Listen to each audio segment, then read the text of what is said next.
your intuition kicked in when you went to his house.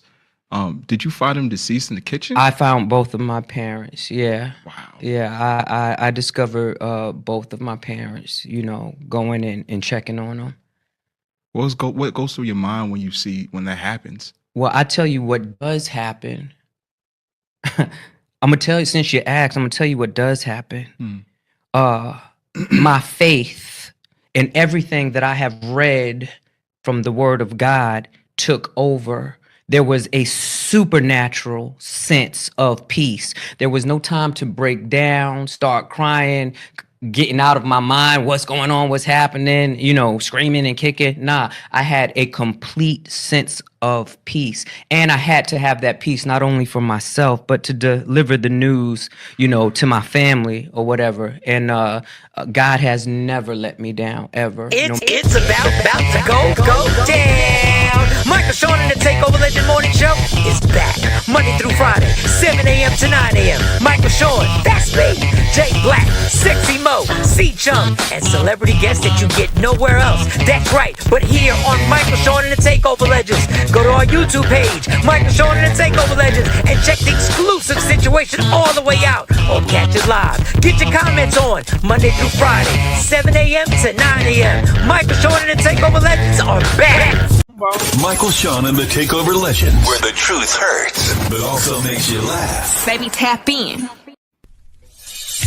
We the worst records, baby. We about to create a perfectly horrible song. Y'all know I've been in the gym, and now all I wear is tight shirts, tight shirts, tight shirts, tight shirts, tight shirts. Yes, I do. Michael Sean wears tight shirts every day.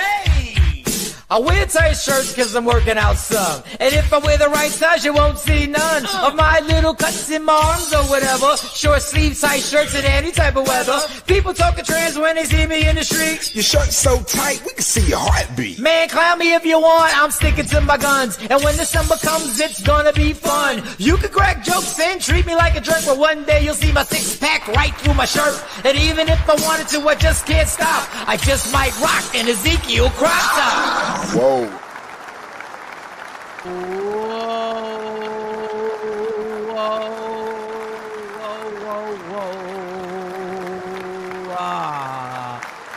Good morning, ladies and gentlemen. Good morning. It is a Thursday. It is July 17th. Oh, man. A lot of things to get to. Dr. Aaron Smith is in here. Dr. Aaron Smith, aka Fearless, in the building on his normal routine, picking up the young king, doing what he's got to do, but he still takes time out to make sure he rocks with us. Jay Black will be, I guess, be in a few minutes. We'll give him 3 or 4 more minutes before we get to these good mornings. How was your night? Anything new? What popped off? You good? You watch anything? You see anything? Did you find true love? Did something happen? Did you? I had true love. No, I had a great visualization though.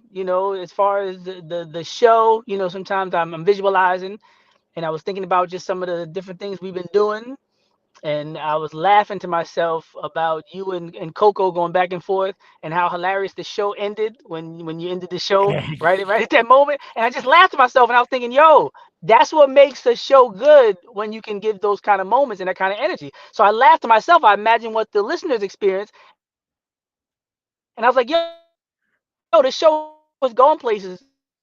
And I really feel like we can be, on that sponsorship level, talking Once we get what he froze about branching out in terms of. I definitely had a great vision for the show. That's what I did in the past 24 hours. Oh, well, that's dope. That's dope. Once we get you in a stationary spot, because you froze up a little bit. But I appreciate you, because I see the same thing. I see you freezing up a little bit, like you froze again. I see the show go. Let me move. You might have to drive. Put my seatbelt on. Let me relocate. While Dr. Aaron Smith, aka Fearless, drive to get reception. But I felt what you were saying. I felt what you were saying, homie. I feel the same thing. I feel there's something happening special here. So we just gotta stay the course. We gotta Yeah, stay we the got course. something. Let me get to these good mornings. Miss Parker, what up, Miss Parker? Jay Black is in the building. What up, Jay Black? Miss Parker, good morning. Queen Boy 9, Miss Parker, I'll see you tonight. Comedy in Harlem, I'll see you tonight, girl. Good morning, Ash. What's going on? How are you? How are you? How are you? Jay Black's here, so you can get these good mornings. Good morning, LaShawn. Good morning, Ashley Newman. Ashley Newman, aka It's a Secret Society. Yeah. Ashabu, what's going on? Ashabu, what's going on, mama? Good morning. Good morning. LaShawn is present. LaShawn, multiple booze. LaShawn, aka the multiple booze. But ain't having sex with none of them. All right, go ahead. You could take it from there. So Jay Black, how was your night? What went on? Anything go on? Anything go on? Anything new? What happened? I watched the SB, saw the clips on there.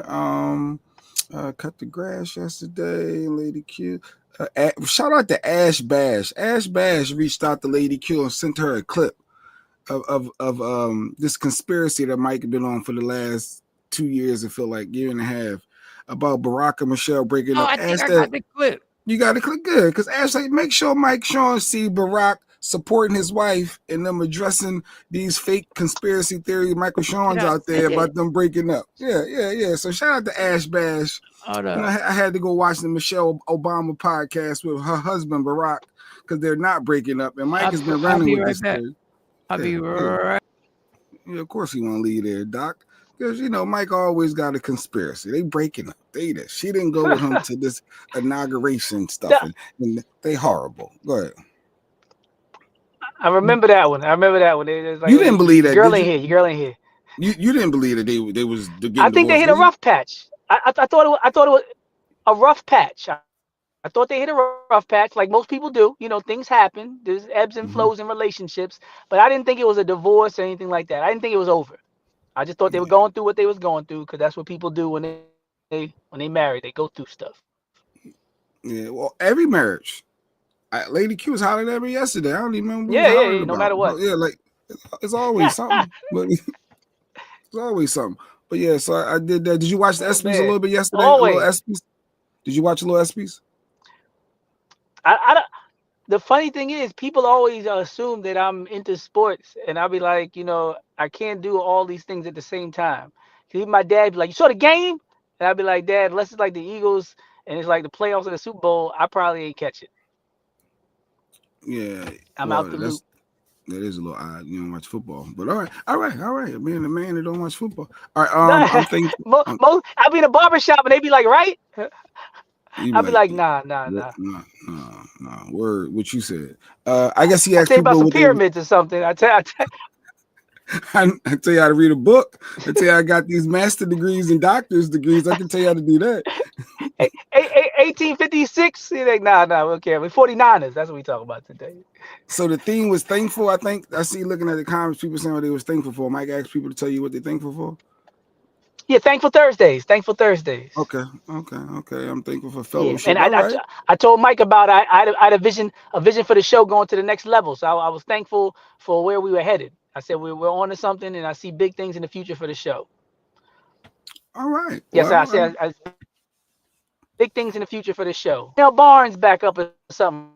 Raphael, we need the last component. Somebody to shop us. Good morning, Tawana. What up, y'all? Yeah, I had it. I had 2 clips, and I don't know why I don't have it. This on Sirius XM or something. I'm glad you said that. Because I had 2 clips. Well, I'm glad I said it too. I'm glad you finally going to acknowledge that you were wrong. I can't wait. Mike never say when he wrong. I'm not acknowledging anything. Well, I mean, y'all think she a man. They still. Like, listen. The thing that y'all particular about this is that I said I don't want them to break up. I was just giving y'all what was going on. And Michael, you have a show today. That's good, but no walking in Laurel. Yeah, no walking in Laurel Acres today. No walking in Laurel. Feel as your seatbelt activates your mic. I guess it does. Oh yeah. So they did the Oh podcast, yeah, and the before. reason they did the Black podcast, love, yeah, Ash Bash, and Black love. the reason they did the podcast was because Yep, they so knew they had to address what was going on. I don't want man, them to break it. they didn't have to do anything. If they had to, they would have did this months ago. Like, what do you mean they had to address this? Mike, Why did they address? Why did the whole first 5 minutes is about the? Wait a second. Because They had to. y'all They- gotta act like adults here. The first 5 minutes of the podcast, the Oh, first God. 5 or 8 minutes is about addressing the rumor. So what do you mean? Like I don't understand. You like think they y'all, could have did a podcast without addressing people making up No, these weird they lies? didn't. You have to acknowledge it, right? Yes, that wouldn't be fake. You tell What- people that all the time Jay, on what radio. did you just say? You just said you agree with me. They had to. You just said No, what I meaning said. not had to, meaning it would be weird if they wouldn't Hey, have said something. Trump, Like, yo, you what's just going on? said- You make just a said joke what about it. You No, just but- said what I said. no, You said no, they no. had to. No, meaning if you're going to go live, you might as well address it. But they didn't. When you say had to, meaning they had to address it. This would have been back in February. Every time that she didn't show up with him for her mental health and her wellness, and losing her mom and everything, And if she they had did. to, they would have did a statement And then. she did address it. She addressed it on interviews. All right. So you still think they on rocky terms? Huh? No, ahead, Mike. people, listen. I don't look at them the way Well- you look at them. I look at them as a couple, as a married couple who goes through shit. And when I report stuff, I'm not offended by people reporting stuff. I don't put them on the pedestal that y'all put them on. They addressed it because they don't like people putting smut on their names and Yeah, marriage. whatever That's you the want to worst. call it. But don't blame me. They addressed it because it was something that had gained traction and they had to address it. Gotta act like adults. Yeah, it And they makes addressed sense. it. It makes sense. Yeah. Yes. If somebody say, "Yo, Michael Sean been out here cheating," there's been these rumors forever, and then you come do a show, they would be weird if they didn't ask you about the cheating rumors. It would be weird, right? So you have to get asked. And I told you, what did the podcast need? What did I tell y'all the podcast needed? Barack. No. You said as a permanent, as part of the Yes. And guess as who a- they brought? And guess who they brought in there? as a guest. After they tried to do it without him, and they knew. And no, Jay. He's a he's a really, one-time really, guest, really, Mike. really. He's not going to be a staple part of the lineup every day. Why do you bring? When do you bring the big guest on? Jay, you're a producer. All right, Jay, so when Jay, you bring a guest on when you first launching, to be honest. You and bring they when you thought first that launch. If you don't think you need him, you don't. Jay, you're a producer who worked in radio your entire life. If things ain't going the way you can, you're like, no, we could do it without bringing him. We ain't gonna lean on him. And things ain't going the way. What do? You pull out the big guns and you bring him on there So to you're address. assuming it wasn't going well. I bet you it did better when he was on there. Mike, when we had Kanye come up, Yeah. numbers go up. You have 50s. Yes. Anytime you have a show where it's just us doing a show versus, we got Diddy coming up joining us for the whole 4 hours, y'all. You have a different. What are you talking about? Any guest is going to bring You're more gonna attention. tell me the numbers wouldn't have done better if it was her and Barack doing a podcast. Mike, no, I'm not. You trying to dance around and move the bar as Jay, you I'm always not do. trying to move No, the I'm not saying that. bar. What I'm saying is they didn't bring him just because, oh my God, her number's tanking. We need Barack to come save us for this one episode. What about the next episode, Mike? Like, no, Yeah, that's a it's problem. just a guest. That's a problem that you're gonna have to deal with.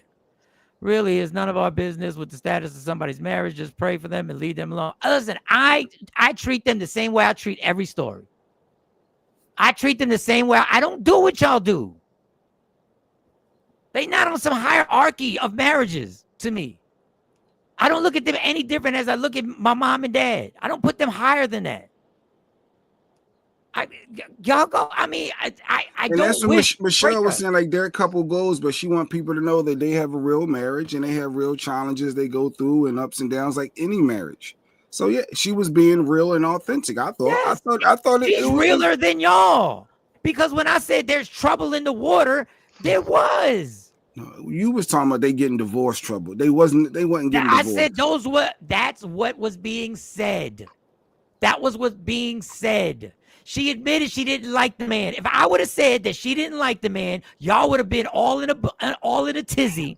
And but when she said it, she was being real. That's my Man, thing. I'm sure Lady Q don't like me at times. I'm sure. And we all agree with that. You ain't got to tell us that. We know. When you try, that was a cement. Oh, here you go. You always got jokes. But my thing is, when she says it, she's the realest one in the room. Whenever anybody else has any words to say, they're haters, they're this, they're that, because y'all got them as a royal family. That's not how I look at them. That's just not. Absolutely, Mike. It's bullshit. Yeah, they both too old to be in the club, so they might as well figure that out. Who? Oh yeah. And they got too much money. If I have that much money and level of prominence, I'm just gonna sleep on the couch the rest of my life. If like Black America's leaning on me, and if we got tens of millions of dollars in endorsement deals and property and all that, and the kids, and at that point, if I'm like, pushing 50 something 60, and I done made history in the world, and we got all this money, I'm just gonna lay on the couch. I'm not doing that. At that point, y'all just together. Do you think Hillary and Bill are together because they like being married to each other? They ain't got no choice but to be together. Perfect example. Yep. They have no Perfect choice. Example. Cheaper to keep it. You might as well just ride it out. As much as y'all want to make believe that they're the first lady, they can't get a divorce. They can't be the first couple in history of the White House to get a divorce and split the assets. They can't. Yeah, the black ones. Yeah, y'all link for life. Y'all link for life. I just did a tizzy. I'm trying not to curse. I was trying not to get disrespectful. All in a tizzy. I don't know. I don't know. But I'm glad that somebody sent the clip, because I'm glad that y'all pay attention to the show like that. I mean that. I'm not being sarcastic. Yeah, Ash I mean Bash. that honestly. So thank you, Ash Bash. Thank you. We appreciate that. But hey, y'all get mad because I treat them like a regular couple. And if it wasn't for the presidency, do I believe they'd be divorced? Yeah, I think she's sick and tired of the shit. And I don't blame her. Well, I don't know. Without the presidency, they might still be in Chicago living their best life. I think the presidency is what did it. All that obligations and Secret Service, and she got to have a face on all day long, and she got to go to interviews, and they ask her if she wanted to be president of the United States after 8 years of her not even liking being the first lady. I think that was the last straw. I think us trying to make Michelle the president and run for president, I think that's what did it. I think that was the last straw. When she came home that night, she's probably like, what? I've been counting down for 4 years. Then you did 4 more, and now they talking about I should do it. They fought that night. They did fight that night, and even in his jokes in the clip, and she was like, even in the jokes, if you've ever been married, he was like, yeah, it was touch and go for a minute. It was touch and go. Yeah, she let me back in. He was joking and telling y'all the truth, but because y'all don't like to y'all don't look at them. Y'all look at them in these glasses, the way y'all look at Beyonce. Y'all look at this in this way that y'all don't see the truth when it's right there. He's telling you it was touch and go. It was tough. Dr. Aaron, what are you? She said, "What are you a professor of?" Give me your stats. Like, what are your African American studies? Yeah, they say Africology and African American studies. Let me get this clip. Let me grab this clip. I'll be right back. Let me grab this clip. Thank you. She said, "Did we get through everybody?" And that don't stop going through rough patches either. And when you're in a relationship, the degrees don't help. The presidency don't help. Emmys and Grammys don't help. Jay-Z and Beyonce. Can't nothing stop you from going through some drama. Did your ex-wife ever throw that in your face about, well, you think because you got degrees, you smarter than me? She ever say that? No. Okay. No. You spend too much time. I think. Not even that. I am smarter than her. Just like she does things better than me. There's certain things. There's certain things she just does better. It's like coming in the house arguing about tidying up the house. She's able to make a house into a home in a traditional feminine way that I still can't 5 years later. It doesn't matter how much money I make. It doesn't matter how many ideas I get, how much I research online. If you come to my house, you will know a woman does not live there. She had a way of just doing little things with throw pillows and ottomans and curtains. I can't do it. Don't matter how hard I try. So it's not up for debate. It's not like, oh, I'm better than you. It's just certain gifts she got, certain gifts I got. And when it came to that school thing, I was able to sit in class more I'm than most smarter people could than tolerate. All right. Talk the talk. All right. Well, Mike's back now. Yeah, Mike's back. that's true talk. Like a woman will put something in a house that's just different. Like the same way, if you give me 20 minutes, I'm gonna make her car. I'm gonna make the inside of her car look different, because that's not what she does. Yeah. Everybody got a gift. It takes me She 20 got that. I minutes, got this. and I'll make your car look totally different inside. But here's a clip. Here's the clip that everybody. This is not the clip I wanted. I don't know where that clip went. I was getting so distracted with Stephen A. Smith's dumbass, and Breakfast Club and Neon and all this other stuff, and Trump and ESPYs. Oh, this is the intro. This is the intro to. Can you join us on Come our on set? out here, brother. Welcome to IMO. Look at you. Wait, you guys like each other? Oh, yeah, really, huh? That's so The nice. rumor mill. There hasn't been one moment in our marriage where I thought about quitting my man. And we've had some really hard times, so we have had a lot of fun times, a lot of adventures, and I have become a better person because of the man I'm married to. Okay, don't make me cry now. Right at the beginning of the show. Oh, isn't that sweet? Don't let me tearing up now. Speculation has been swirling about the Obama's marriage. So that was one clip. That's not the clip I had. I had to grab that real quick. Don't give me the credit. They was going through something.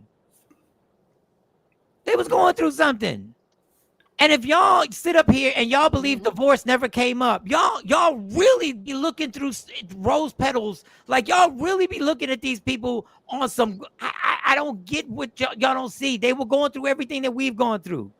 And if you don't think divorce was on the table, then you're in denial. Like that's got to be excruciating to be in a relationship like that where you gotta take part in what they got. We're not even talking about the interview where she was like, they were things, and Dr. Smith, this goes back to what you said. There were times when there were files that he got that I didn't want to know what was in the files. There were times when we got pulled over while we were driving and he got rushed into a meeting that she said, I didn't want to know. I didn't want to know what he just heard. That is tough on a relationship. Yeah, she's not the president. Yeah. And for all y'all people who sit up here and go like, oh, but she did this, she had to go through this. This dude had to be the president of the United States. He had to get news. Mm-hmm. He had to deal with shit that you will never be allowed to know about.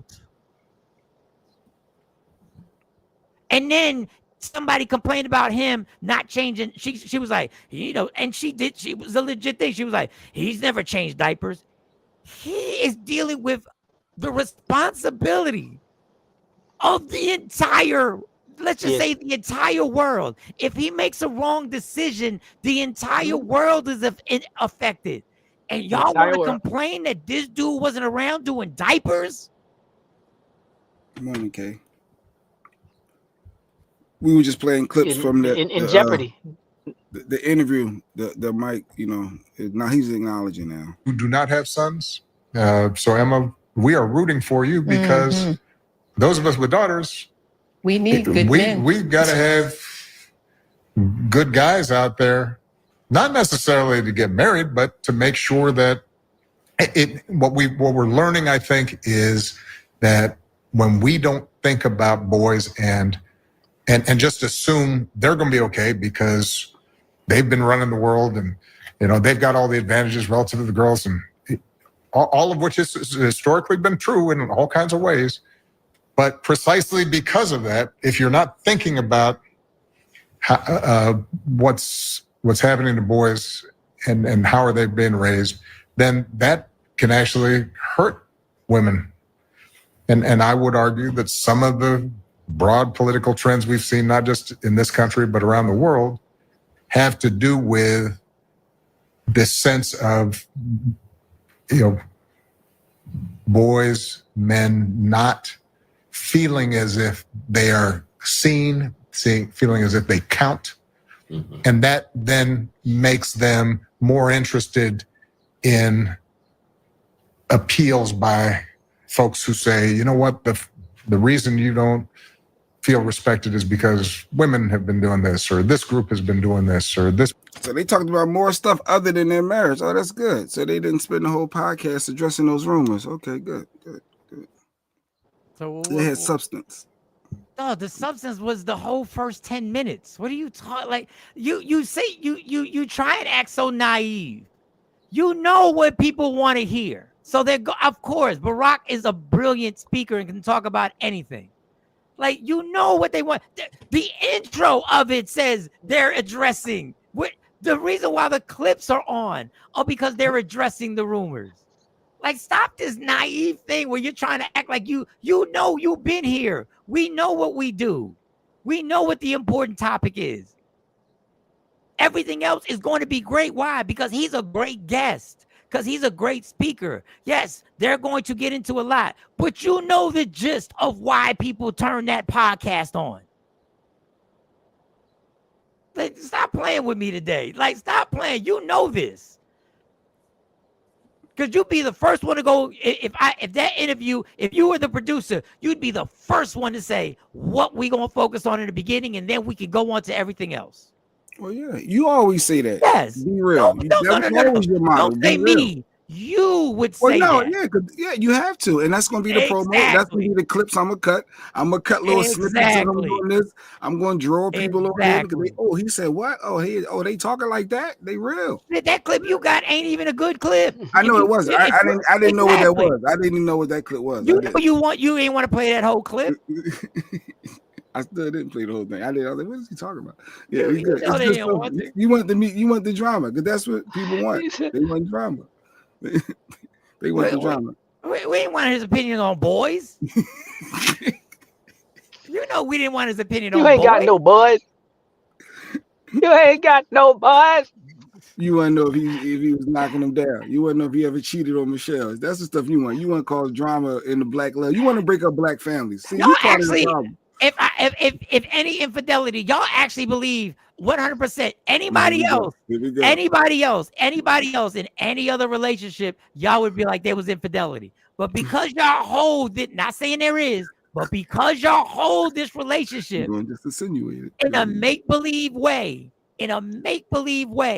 y'all will be offended if somebody says they were. Y'all be offended. Yeah, don't say somebody cheated unless you got proof. Like that's what I'm saying. But y'all never need proof any other couple. If Kamari ain't cheating on his wife, don't say he did unless you got proof. Don't do that. But once a person becomes a star, everybody will assume that there's some infidelity going on with the guy. No, just because Michael Sean said there has never been a relationship that he has been faithful in, that don't mean that Barack is the same way. That don't mean that Dr. Smith, Kamari, Jay Black, that don't mean everybody cheated, Mike. See, if I name stars right now and I said, do you think they had infidelity? Y'all, majority of y'all like, yeah. Denzel, yeah. So Magic Johnson, Denzel, Samuel L. Jackson, all the Magic black Johnson. No, well, not Magic Johnson. No, Magic Johnson. Come on.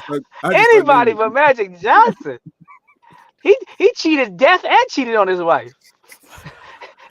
He cheated on Cookie and cheated death. My God, he's still here.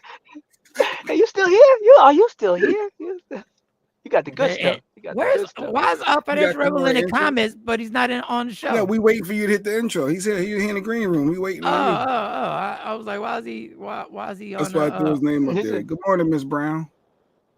Let me get the intro. Let's talk this money. You talk this money. I had a legit question about. Oh yeah. Yeah, you just want to flip crap.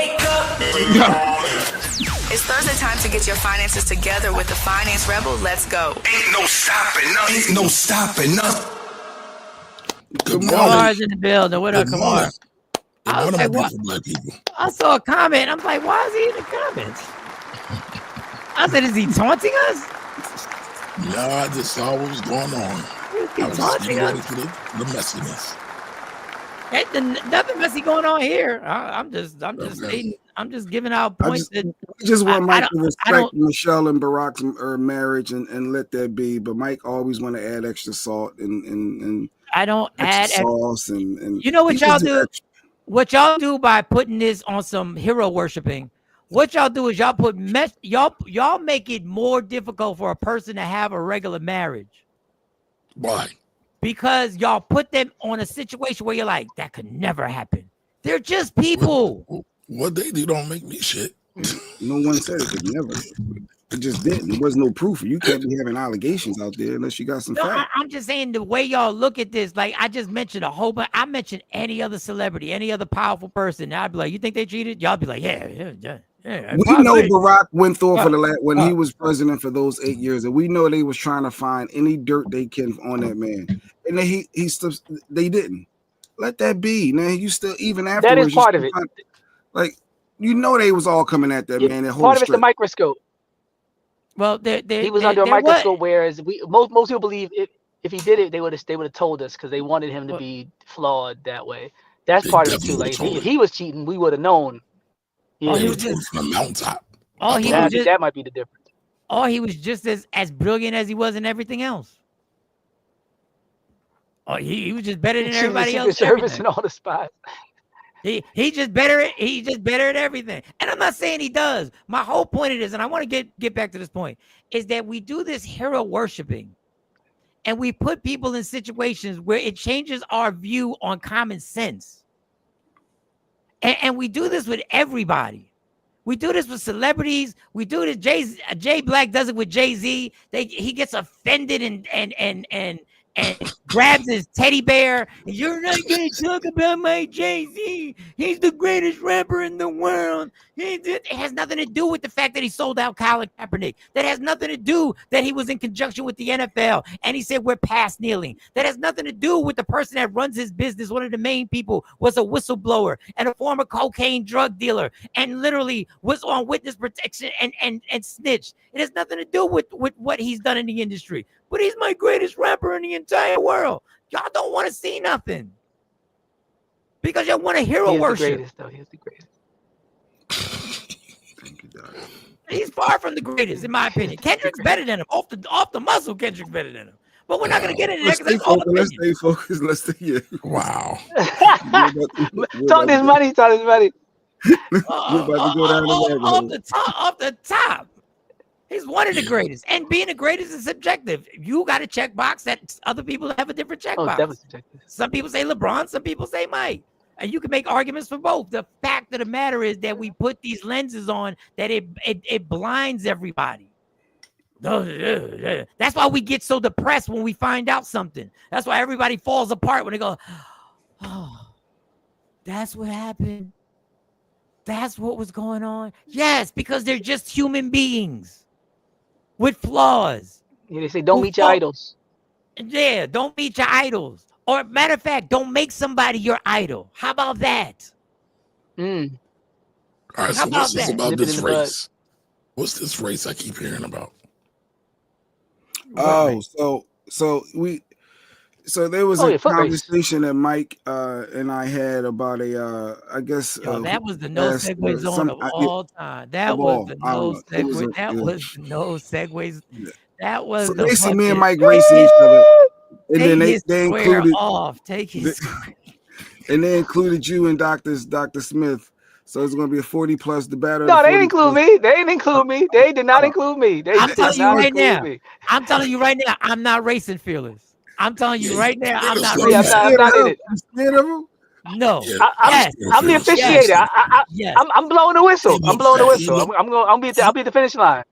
He looked fast. Fearless looked like he ran. I know for a fact there is no reason, even if I come in second, I'm gonna get joked about how bad Fearless is gonna be. I'm not like Jay. I know. I go like, no, I'm good. I'm good on that. I'm good. But we setting it up, Kamari. We'll figure out a date, and then we're gonna go. You talking about an actual foot race? You ain't gotta be in if you're scared. I understand if you're scared, but I just know I ain't. Saw what you just did there. Yeah, I'm scared. Yep. I gotta take my medication. Yeah, he tried it. Listen, he tried to get you. I'm too old. He tried it. Kamari is this is best what man in my hand. This is what's great about Kamari. Kamari just said some of the real shit right there. I'm taking medication. So Jay Black, and he can jump and put the sneakers on and just run. He never runs, but he's like, yeah, I'll just jump in and I'll just run. Okay, all right. No, I'm not racing with Fearless. And you ask me if I'm scared. Absolutely. Absolutely. Absolutely. Listen, I stick to my couch Well, no. 5K, so I'll Well, keep working if on y'all that. wasn't my if y'all wasn't my friends, I would act like I didn't run because that's what people do when they play pool and poker. But since we're honest in here, as Mike might have known because he knows me through James, Big James. Yeah. Me and James ran track together, and when I was running In hurdles at Temple college. University on a You ran track too. full track scholarship, I was the second fastest person to ever run that event during that time period in the history of the university. So since we're all friends here, I'm not trying to do that. But yes, I can run and jump over hurdles at the same time. And I usually, would act like I don't run, but for y'all, I'm be like, I do this. I do the professional. It's funny, I got right? paid. It's I got paid to funny. run. I got paid to run. I ran track in high school for a hot minute, right? But you can look at Dr. Aaron and just tell he's got a runner's body. But no, I'm still running. recognize it's real. I'm not messing I with it. ran track too. I ran in the pin In relay. middle Doc. school. I'm just letting you know I did the pin relay. So He hey, like you ain't the run a only one that 4-minute got mile. some He track said me too. experience. He said me too. He said me too, Mike. I said, yeah, I run, but Jay said me too. I know what you said, That's Philly. like, I did track. no, We that's went. like, I know that's like that light. somebody. That's like Jay somebody. That's like somebody releasing an album going platinum, and you be like, "Shit, I sang at my talent show. I sang at my talent show in the seventh grade. I killed it. I killed it. I was 13. I Karaoke. killed it. We in the club. Me and the doc in the Karaoke night. same club. You know, we You are Yeah, not in the same same club. club. You are not in the same club, sir. right, Don't be so- Mr. Me Too.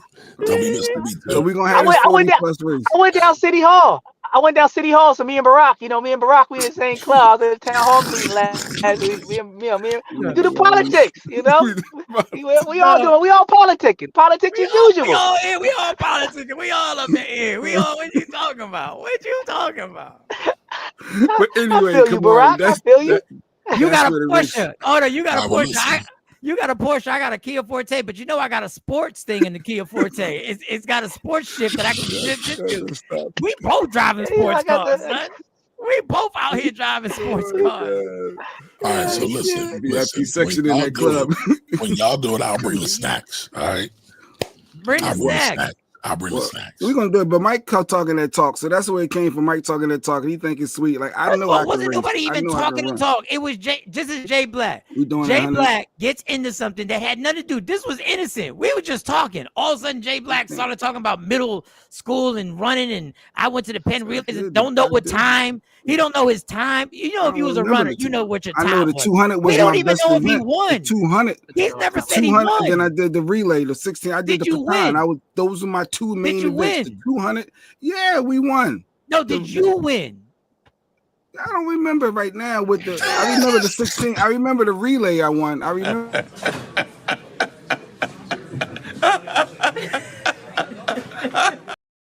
I know I was the fastest on my team. I know that. I remember that part. That's why I had the lead. That's why I did. But anyway, we move So on. I've run the Broad Street run about 5 times. I'm not a runner though. And I'm not, listen, y'all got that. I'll bring the snacks. I'll bring the snacks. We're here to talk money. Kamari's here to talk finances. Oh yeah, I had a money crisis because we were talking about the 401k, and I don't know if y'all know, but I'm really big on XRP, Ripple, right? So I'm watching the crypto market, and the crypto market always messes me up with traditional finance and with gold investing, because my dad be talking about gold and other people, and I'm like, yo, gold went up like 3% in the past how many years? Crypto went up like 20,000%, literally, right? So I can't have that conversation with them. So just last week, the market pumped, right? XRP goes up 30%. We have this whole talk about the 401k and they taxing the 401k and 30%. I'm looking at crypto like, man, I would have made that back last week. If I had taken out my 401k and put in XRP, which is where most of my money usually goes, I would have got my 30%, all my taxes, I would have got it back in a week. So it's so hard for me to do the traditional investing in finance when I'm playing. It's like a drug dealer trying to do regular stuff when he's like, yo, I make $5,000 a day. I can't have these conversations with y'all because my money comes different. So I need a different way to manage it. And the downs are definitely lower, but the ups are definitely a lot higher. So it spoils you and it distorts your way of looking at economics, because that might not happen again for another 12 months. So I can't just act like I can go grab it tomorrow and be good. But at the same time, there are those moments where it's like, man, oh man, the crypto money is different. So I'm I still on don't the know where to fence with start taking with that that. money out that 401k. Don't take that money. Well, listen, Should I I take told the you, you money and could. put it in crypto? No. I would say you can put some of it in Bitcoin. Um, uh, I'm biased. I'm not the big crypto guy. I'm not the big Bitcoin guy, but the Bitcoin is here to stay. It's not going anywhere. It's the largest, the biggest. It's all around. I don't really believe in all the crypto stuff because it fluctuates too much. A lot of them they don't have a real purpose. And a lot of them are built off of Bitcoin. I haven't looked at XRP in a while. And I know XRP's army is strong. I know they're strong. But I do like Bitcoin. It's not going anywhere. But no, I wouldn't take all your money out of your 401k. And if you do want to take your money out of your 401k, this is what I want to tell you, Doc. This is free game to everybody that's watching. If you take the money out, roll it into what's called a solo 401k. And a solo 401k is for people who are employed. Doc, you're unemployed. You can be a consultant. Once you roll that money into a solo 401k, you can take a loan instead of taking a distribution, right? So there's a difference from taking a loan because you are not taxed on it unless somehow you don't put the money back. But at this point, it'll be your money. So you have to put it back. You have to pay interest on it and all that. You're paying yourself back. You're paying yourself back. We won't get into it, but into the technicals too much because that's boring. But yeah, you can do it. And I get why you want to separate. But no taxes. No taxes. No 30% tax, basically. Okay. Yes. For a solo 401k, that's what I'm looking for. Yeah, okay, looking now for a I'm solo definitely 401k. Yeah. and then the loan could be basically self-directed. It is But self-directed. the loan I take yes. against it could be, cause Correct. it's on me. I just got to handle my business. And okay, no, that's good game. That's good game. Yep. I can do both. Kyle says you can get a loan on a regular 401k through Fidelity. Don't even have to change the type. That's what Kyle says. I don't know what a 491k is. I think he probably meant to put 401. He probably just typed. I said 401k because I thought he meant to say 401k. That's if you meant to say 491, then repeat this. What's going on with these IUL life insurance that keep hitting me up and they like I'm getting they want me to do the IUL life insurance and I can borrow against that and it's tax free. How because with the trust. They want to keep setting meetings up with me and stuff like that. And Kamari, I'm a little nervous, but it's something that is it something that I should get my daughters young in to get a life insurance like that young, and to be able to take loans out and you don't have to pay it back. So let me address Kyle. So Kyle's my boy. That's Preem. If y'all don't know, Preem is one of the founding members of 100X in Philly. So shout out to him. He's now majoring in investing. He's saying he did 401k at Fidelity. Yeah, you can do 401k, but when you transferring it over, you have to move it into something else. But again, solo 401k is the way to go. Are you for or against the IULs? Is it something I should look into and sit down with them? Because it's just, is there a company I should go to directly? I'm a former financial advisor, former life insurance agent. I'm a big believer of life insurance. I think life insurance is the best financial product that's ever been created. But if you don't understand what the purpose of life insurance is for, then it doesn't matter. IUL term, whole life, they're just products, right? Forget the product. What's the strategy? And so IUL stands for Index Universal Life. Number one, do you understand the product? I'm sure you don't, but I'm not saying it to shit on you. I'm saying that to say they pump them up. They market them and make them believe like they're the greatest thing since sliced bread. But they never tell you about what happens when they blow up. So, they can be good. They're very expensive. If you don't have a lot of money, they might not be for you. So the thing about life insurance is you want to be able to cover your need, your insurable need. Life insurance is for the replacement of income. So let's say you make $50,000 a year. You got to take care of your babies. Will you be able to take care of them if you're no longer here? Usually, most people don't have that much cash laying around. So no. And let's say your babies are, I don't know, let's say 10. Pick a number. So you got 8 more years until they're 18. Mike, do you only care about your babies until they're 18? No. Right. So you want to go beyond. Right. So then you want to get usually a multiple of what your income is, so they can at least keep the same lifestyle that they had before. And so you might want to get 10 times your income, which is 500,000. 20 times your income is $1 million. You got to figure out what the premium is going to be on that, and if it makes sense, if you can afford it. The cheapest form of life insurance is going to be term.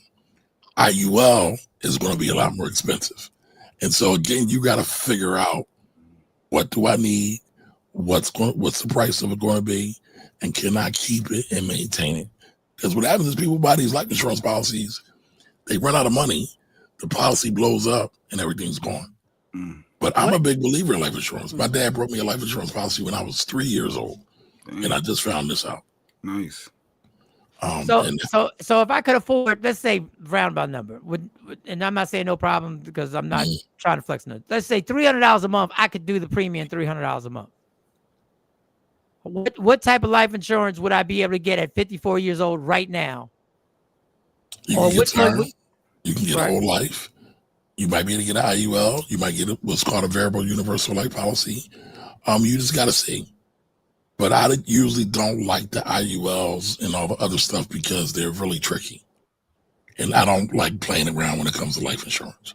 Got you. When you've been in that world and you've had to go and talk to people when people die, they need that money. You don't want to fuck around with that money. So, people don't understand that. And, I'm going to pick on something Fearless said, not picking on Fearless, though. A lot of times people just look at, oh, it went up. Oh, it's sexy. But they never talk about what the foundational things are, the functional things are. Sometimes you just need straight cash. You got to buy food. You got to pay for the electric bill. You got to pay for gas in the car. Like, and these fools, they keep driving up tariffs and everything else is going up. You don't know what's going to happen. So for some things, you do need that security because people a lot of times don't think about emotional stability when it comes to their money. Got you. Nikki wanted to know, can you cash out of your Gerber life? Can you cash? I guess, can they cash out? Where did Nikki say that? Miss Clark. No, Miss Clark. I'm sorry, Miss Clark. I'm thinking. Kamari, I'm going to reach out to you to talk to you about your life insurance. All my kids have Gerber. Yeah. A lot of times you can, but you might not want to, right? You still need coverage on your children. I had a mentor tell me once, you're a parent all your life. All your life. Even when they're an adult. So if something happens to your babies, and I don't know if they got children, I don't know the situation, but I'm sure you want to be able to stay in the gap for them or stand in the gap for them. So, just think about that. If it's not costing you anything, or if it's not costing you a lot, you might want to do it. Listen, my dad had a daggone life insurance policy on me when I was 3 years old. I told you he just passed about Whole 6 life? months ago. Whole life. He was still paying the daggone premium for it. So I bring it up to say that, me and my dad, we had a crazy relationship. But what I cannot deny is that he thought about me even when I wasn't thinking about the whole thing. He thought about me. Do you lose that money, or can you keep paying it, or do it go away since he's not, like, if he's not here, you didn't know it, like you can keep paying on that? Yes. So now the policy is bonds. I haven't done all the paperwork yet. The policy will become mine. I have to pay on it. It's like $28. He brought it in the 70s though. That's dope. Yeah. Yeah, that's why I didn't want you to lose that, because they know it'll go away if you don't pay it, and then you lose. No. There's enough cash in it while I won't lose it. But again, for me, the bigger thought is he thought about me. And so as parents, we're stewards. We got to think about our babies, even when they don't have the capability of thinking about themselves, because they'll never be able to think about themselves in the same way we can, no matter how grown they are. That's like the clip song when he says, "I love my two sons" was the code to your phone. Correct. Like, correct. About his kids. Listen, that song, oh man, that song is it's hard for me to listen to. It is hard for me to listen to because of what I'm going through now. You know what, Kamari, when you say that, when I first listened to the song, it touched me in such a way. And the first thing I thought about wasn't you, but it was the first thing I thought about was people who had lost a parent and how touching and moving that song was. And it's crazy that you brought that up because I actually have a drop where Malice talks about, he actually talks about the situation with that. Let me play this because it's And then I got a financial thing when we get back after that. All right, too. stay right there. Go ahead. This is Malice. Your intuition kicked in when you went to his house. Did you find him deceased in the kitchen? I found both of my parents. Yeah. Wow. Yeah. I discovered both of my parents, you know, going in and checking on them. What goes through your mind when that happens? Well, I tell you what does happen. I'm gonna tell you, since you asked, I'm gonna tell you what does happen. My faith and everything that I have read from the Word of God took over. There was a supernatural sense of peace. There was no time to break down, start crying, getting out of my mind, what's going on, what's happening, you know, screaming and kicking. Nah, I had a complete sense of peace. And I had to have that peace not only for myself, but to deliver the news, you know, to my family or whatever. And God has never let me down, ever, no matter what I faced or seen in this life. So, yeah. So, and when I saw that. When That's a rough train. Yeah. And I just think about, you know, people who have my parents. My mom took care of both her parents till they passed. She and my dad lost both his parents. And I was like, that's what just shocked me about this album. That's why this album is such a masterpiece. Because and this is what I always say, we don't know, and I hate to get off subject, but let me just say, and remember your question, Jay. We don't know what Biggie would have been talking about if he would have lived to 34, 35, 36, 37, 40 years old. These people are brilliant with putting words together and brilliant of creating an atmosphere of movies in your mind. That's one thing with that. Yeah. Back to this album, which I thought was going to be a bunch of drug talk, which they're really good at. And it's something that I try to avoid not listening to because I'm not in that place anymore. But when that's the first song on the album, I was so happy that I actually said, let me give this a chance. And when I saw it, put everything in its proper perspective, because for me, when I listen to them talk their drug talk, they don't make it seem easy. Like when they're going, but for some people, they're just going to take the lyrics and be like, it's just a floss and it's just a dope metaphor.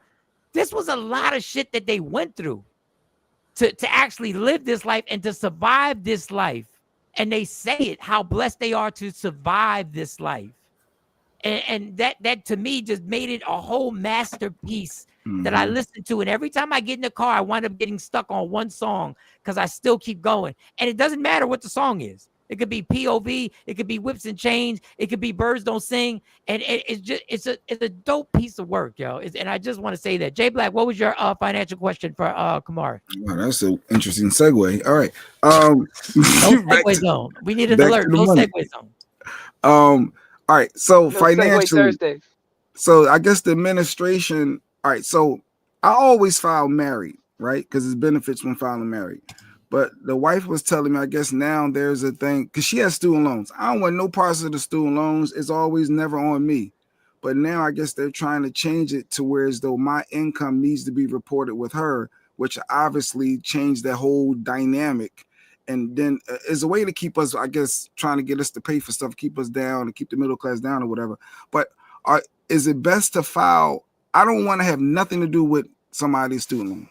Is it best to file as single or best to keep filing as married? It's like, what are they trying to implement now with this new administration? They're trying to change some stuff up, right? Are you aware of this? Or you heard about this or something? He don't want shit to do with his wife's situation. I'm not.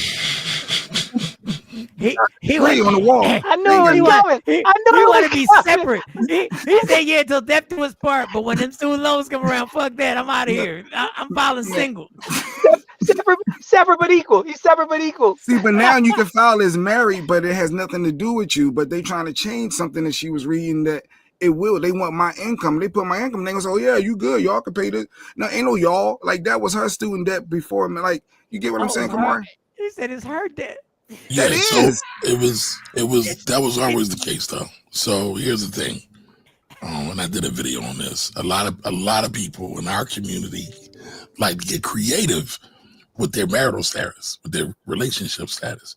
A lot of people that are married that check off it's complicated will file they're single, but by the law, you're supposed to file either married, filing jointly, or married, filing separately.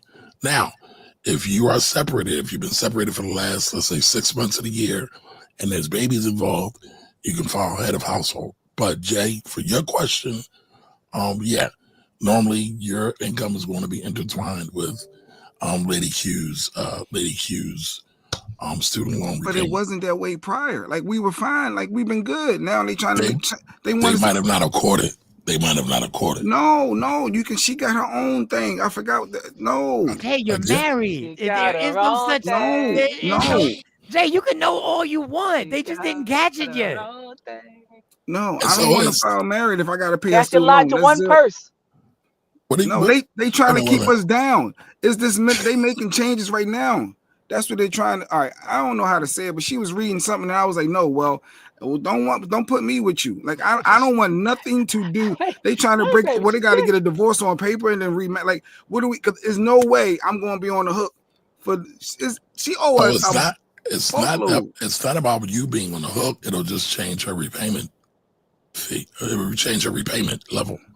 So but the more if she's income, not working, say if she's not working and she's on deferred, then it comes down. It comes to me. No, that's not how it works. It's tied to her Social Security.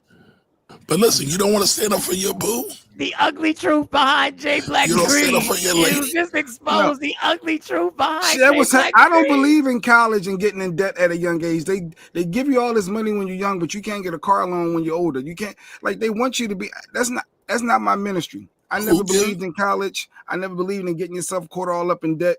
And I don't think I should have to pay for that. Like, I don't. I just don't. That's your decision as an individual. You don't believe in helping your kids go to college? No, college ain't for everybody, and they got scholarships to get a scholarship. I'm saying get a scholarship. They ain't stopped giving them out. That's the only way a kid should go to college if they have a scholarship. I don't think I'm paying for it. Damn, Jay. No, I'm not. So I guess we can't talk about generational wealth, then, right? Get a trade, get into other fields. You can still make. If a kid has the talent to go to college, you wouldn't take a loan out for your kid to go to college. No, I'm not. I'm not. That's not my. No, that's your lane. That's your life. That's your decisions. No, but I don't. I know it may be unpopular, but no, they haven't stopped giving scholarships out. So why did you earn one? I'm not gonna go in debt just so you can go to college. No, because your kid is trying to improve their life and go to college. No, you can improve your life and still be successful without going to college. There's a whole bunch of people that's very successful that didn't go to college. Yeah, but that's that was your lane. This is they have a potential to go to college and get their education, and you're saying no because they didn't get a scholarship. I'm not signing for that. That's what I'm saying. I signed up for it. Me and my wife just signed up for it yesterday. Our loan packages came through for both of our kids. So pray for us. We now have 2 children in college, right? They're worthy to go to college because they have been in honors their whole way through school.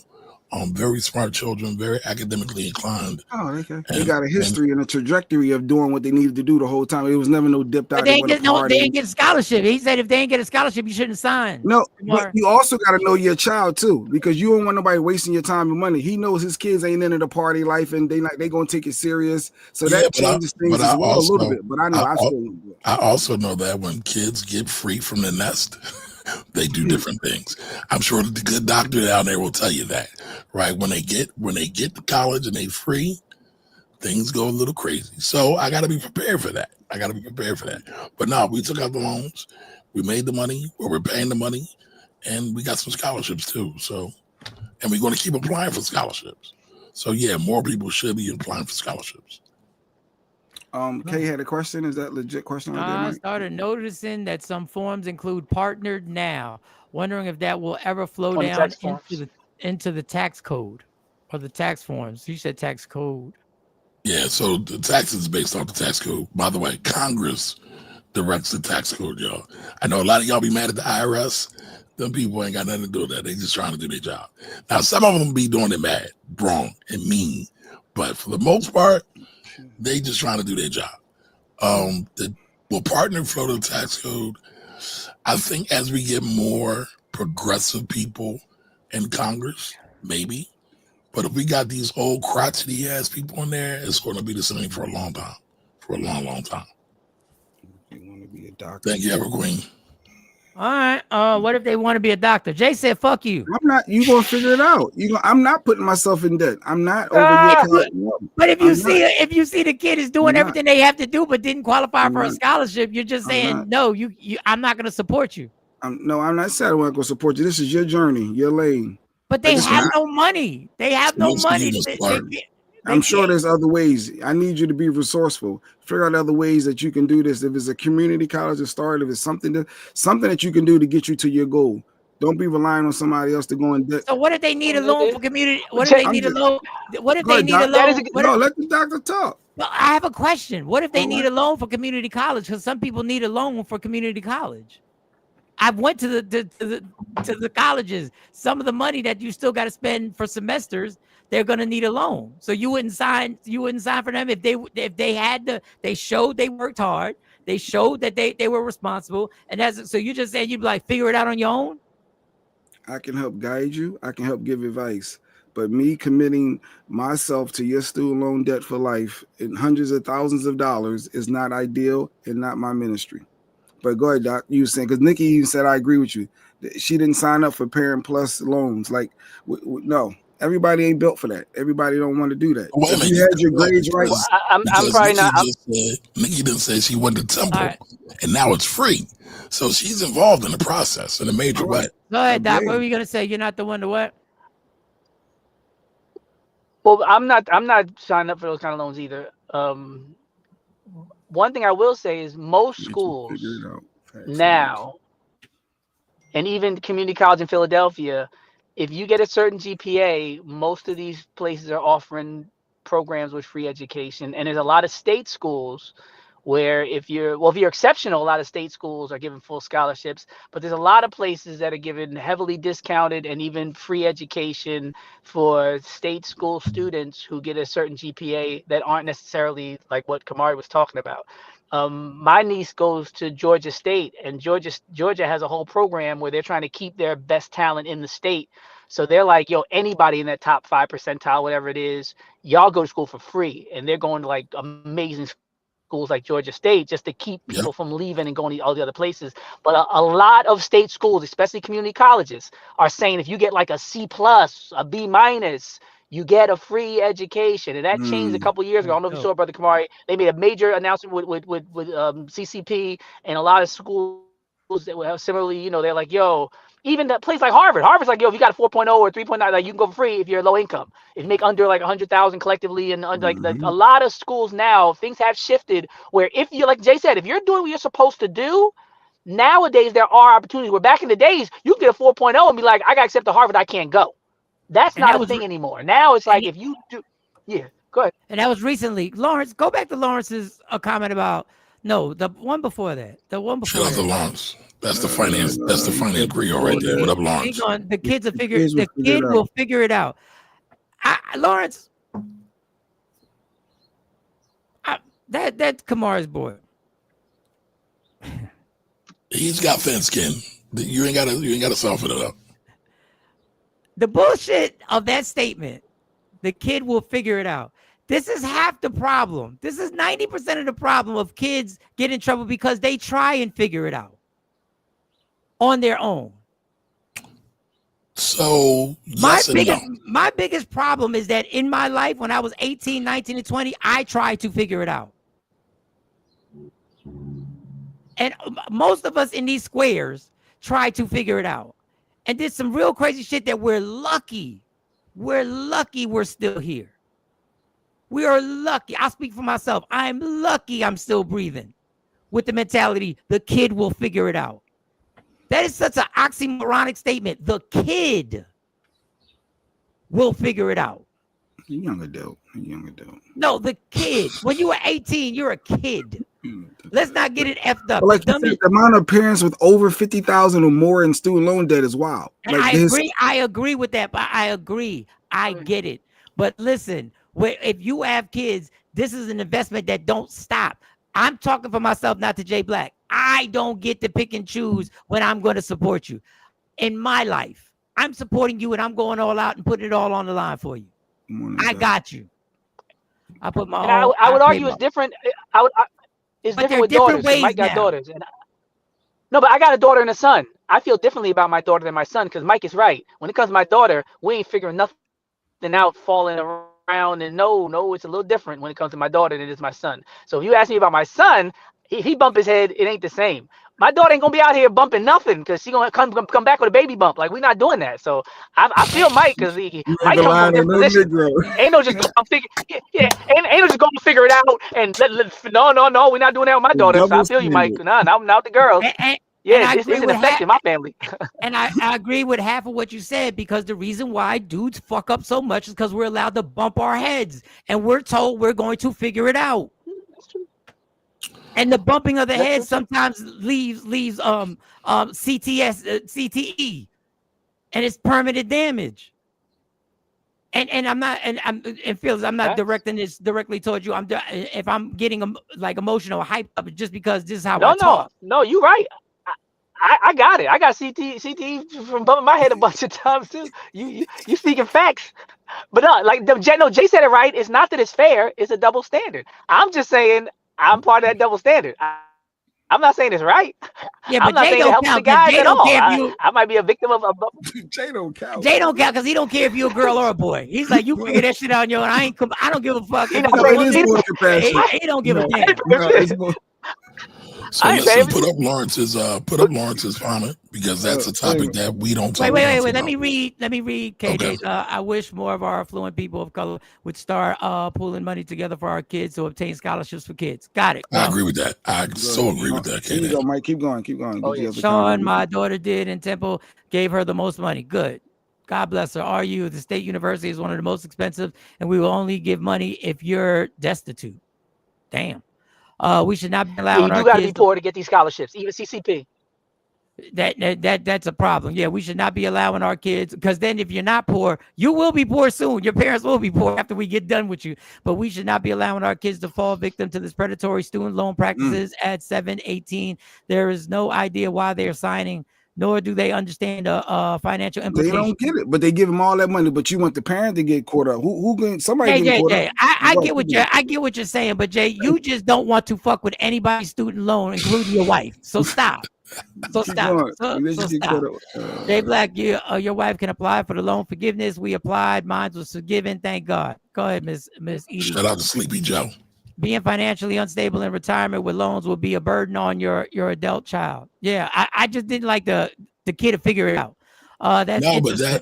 That's that real. was a comment you wanted for Lawrence. We gotta talk more about that, especially to our ladies, because a lot of women will do everything for the kids now while they're adults and they're going to take care of them, but they're not thinking about their retirement in their later years. Like, for example, my mother lives with me now.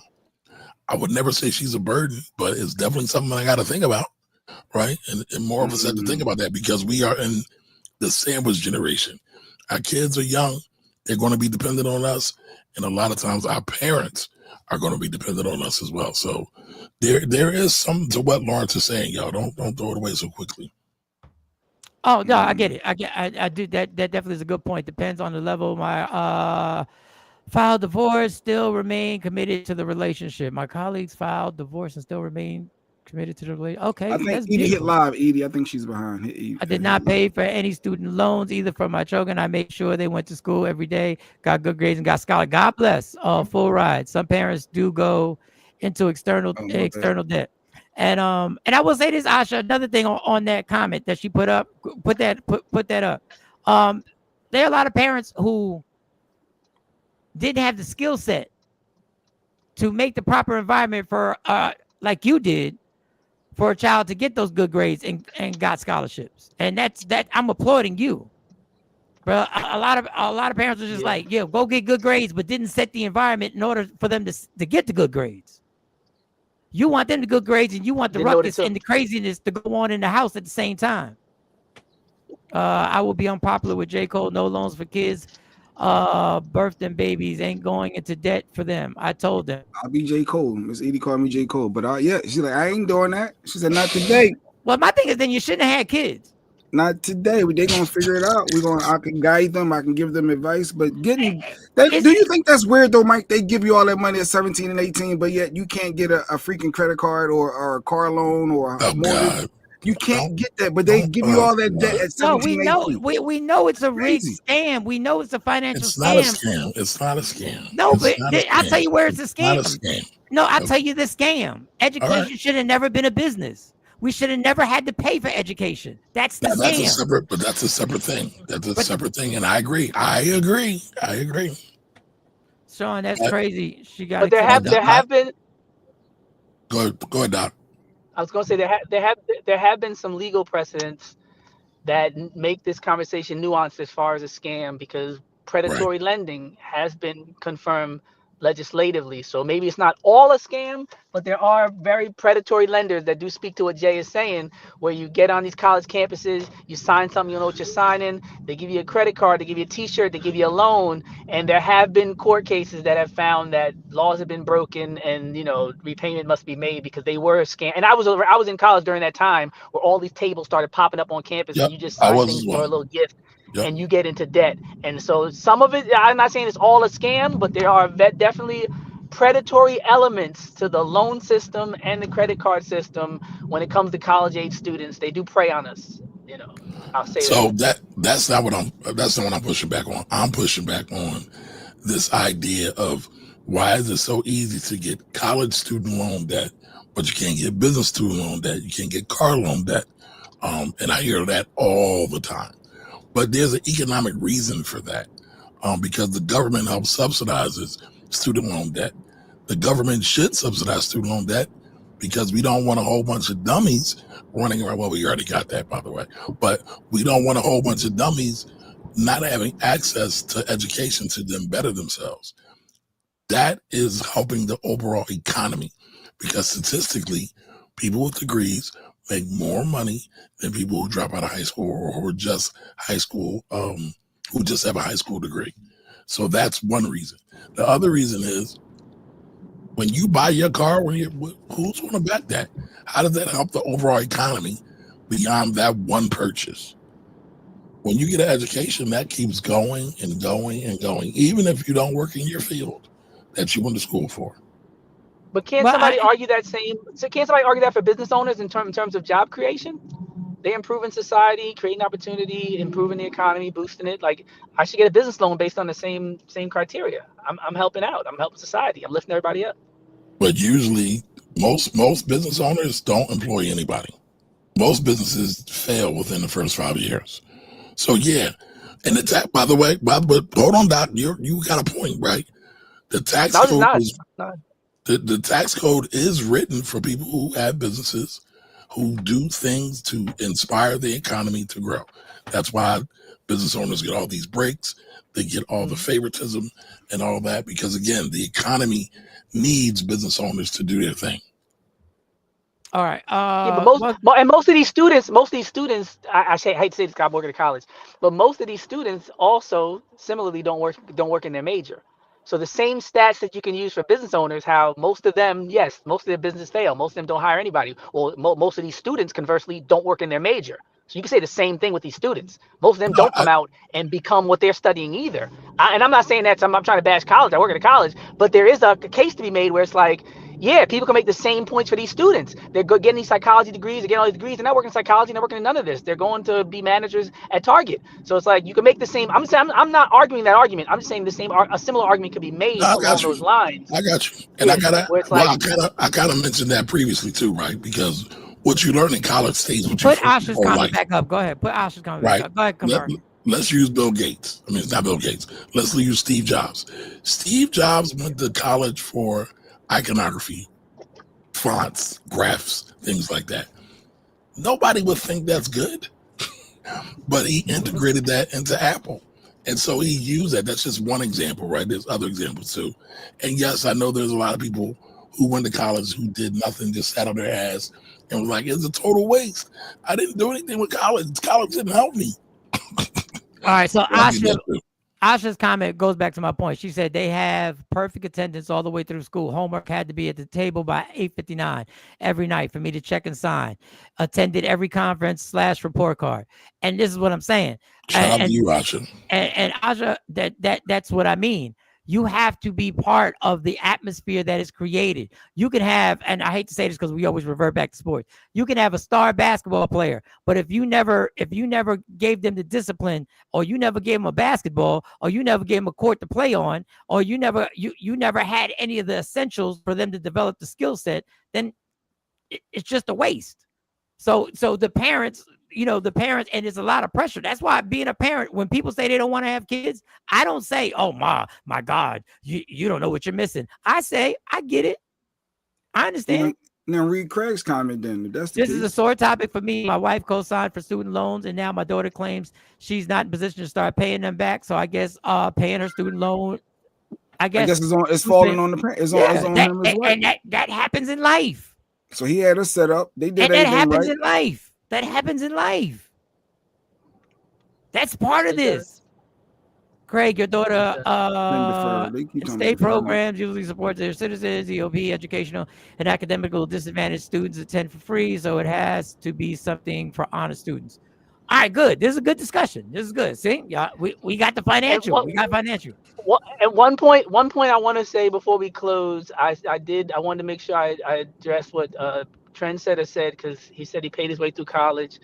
When I was on WRD, when Bernie was running, I realized there was a definite disconnect between people from that generation's understanding of how college tuition costs have risen, yet minimum wage and the average, yes, but and minimum wage had went up like 2%. It went from like $5. Well, it went up from like $5 to $7 in the same amount of time. The college tuition had increased by almost 7 to 10 times. Like tuition went from $5,000 in some institutions to $40,000. So a lot of people didn't understand what was wrong with these younger people. Why can't they do it? My brother went to Indiana University. He had 2 jobs. He paid most of his classes. That's when college was $5,000. 15 years later, college is like $30,000. So no, you're not going to work and pay off your loans and put yourself through school. You don't hear anybody saying that anymore, not because they're lazy, not because there's something up with these millennials of this generation. It's because minimum wage and the cost of living has went up so much, and people's, incomes have not. So there is a real, disconnect generationally where we can't get the support of our elders. That's why boomers have been voting the way they're voting and not supporting a lot of these student loan forgiveness or access to education, because in their minds, they think it's still the same educational landscape they grew up in, where it's like all they gotta do is try hard to go get a couple jobs, they'll be fine. And I think the elders need to understand it's a different world out there. These kids have been burdened with our debt and our decisions and been set up. They don't have GI bills and all these things that many of us had to go to school. We came back from war and everything else. They're just out on their own. So Mike got a strong point where it's like this generation doesn't have the institutional support. So when they don't have the parental support, it hits different. And you see a lot of people just giving up in that, in that generation right now. Parents don't support them, the government don't support them. Yeah, they're good at playing games. Let's be clear. If you can actually make enough money to pay your way through school and to pay your student debt, you should just drop out and keep doing what you're doing at that point. Like, that's how much money it costs.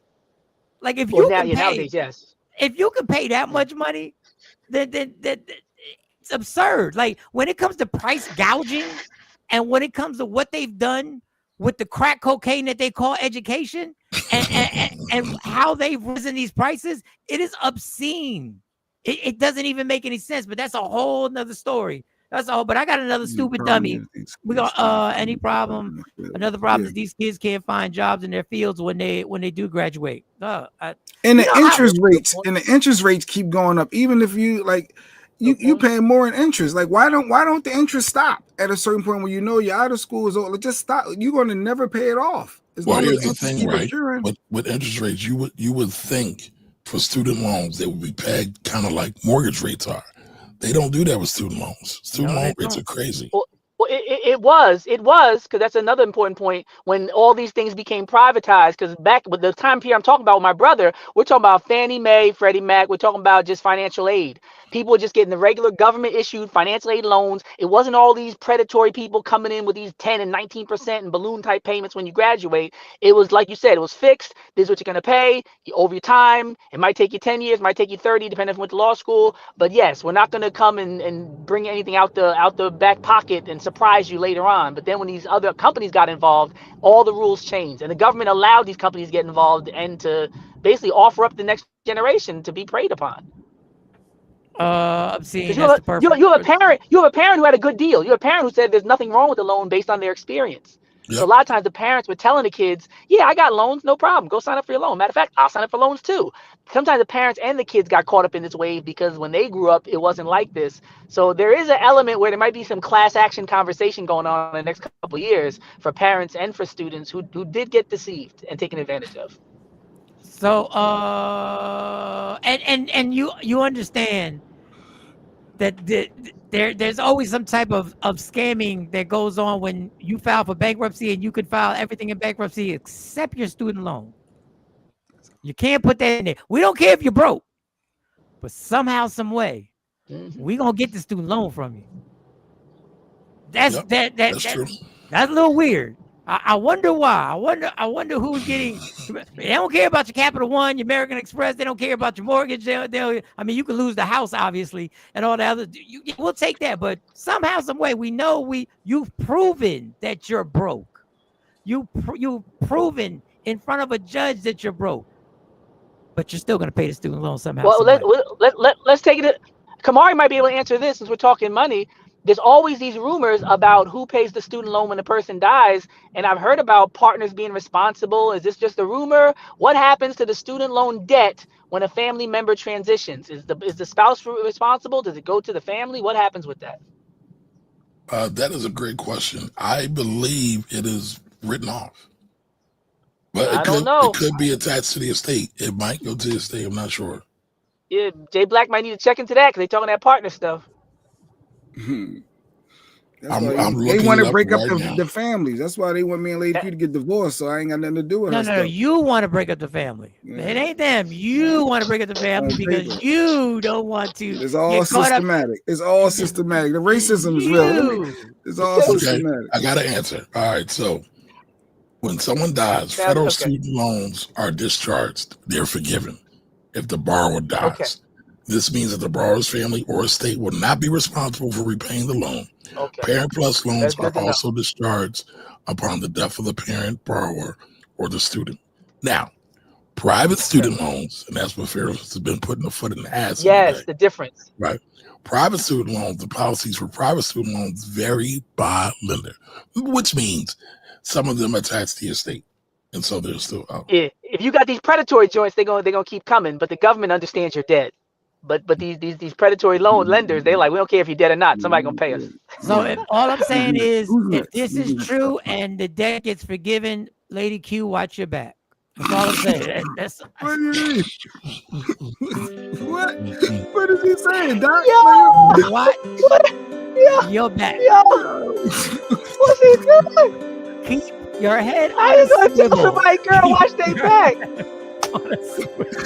He told us sleep with one eye open. Sleep with one eye open. Let him fall asleep first. Is that lifetime music? No, this is normally our pondering music. This is normally when we get to ponder.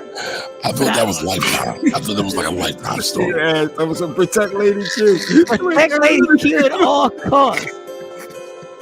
Mike's stupid. I ain't paying your damn bit attention. That's why she sleep. All right, so let's get to stupid dummy.